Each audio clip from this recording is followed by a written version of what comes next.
চুয়াডাঙ্গার জীবননগরে যৌথ বাহিনীর অভিযানে আটকের পর এক বিএনপি নেতার মৃত্যুর ঘটনায় ওই অভিযানে অংশ নেওয়া সব সেনা সদস্যকে সেনানিবাসে প্রত্যাহার করা হয়েছে। একই সঙ্গে সঠিক কারণ উদ্ঘাটনে একটি উচ্চপদস্থ তদন্ত কমিটি গঠন করা হয়েছে। মঙ্গলবার আন্তঃবাহিনী জনসংযোগ পরিদপ্তর আইএসপিআর এক সংবাদ বিজ্ঞপ্তিতে এ তথ্য জানিয়েছে।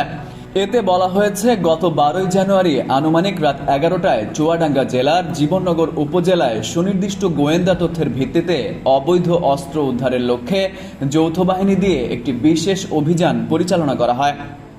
অভিযানকালে জীবননগর উপজেলা স্বাস্থ্য কমপ্লেক্স সংলগ্ন একটি ফার্মেসি থেকে অবৈধ অস্ত্র রাখার অভিযোগে মোহাম্মদ শামসুজ্জামান ওরফে ডাবলুকে আটক করা হয়। পরে আটক ব্যক্তির দেওয়া তথ্যের ভিত্তিতে টহল দল ওই ফার্মেসিতে তল্লাশি চালিয়ে একটি 9 মিলিমিটার পিস্তল, একটি ম্যাগাজিন ও 4 রাউন্ড গুলি উদ্ধার করে। অভিযান শেষে আটক ব্যক্তি হঠাৎ অসুস্থ হয়ে অচেতন হয়ে পড়লে তাকে দ্রুত জীবননগর উপজেলা স্বাস্থ্য কমপ্লেক্সে নেওয়া হয়। পরে আনুমানিক রাত 12:25 কর্তব্যরত চিকিৎসক তাকে মৃত ঘোষণা করেন। এই ঘটনাটি অনাকাঙ্ক্ষিত, দুঃখজনক ও কোনোভাবেই গ্রহণযোগ্য নয় উল্লেখ করে আইএসপিআর জানায়, ইতোমধ্যে ওই ক্যাম্পের কমান্ডার ও অভিযানে অংশগ্রহণকারী সব সেনা সদস্যকে সেনানিবাসে প্রত্যাহার এবং সঠিক কারণ উদ্ঘাটনের উদ্দেশ্যে একটি উচ্চপদস্থ তদন্ত কমিটি গঠন করা হয়েছে।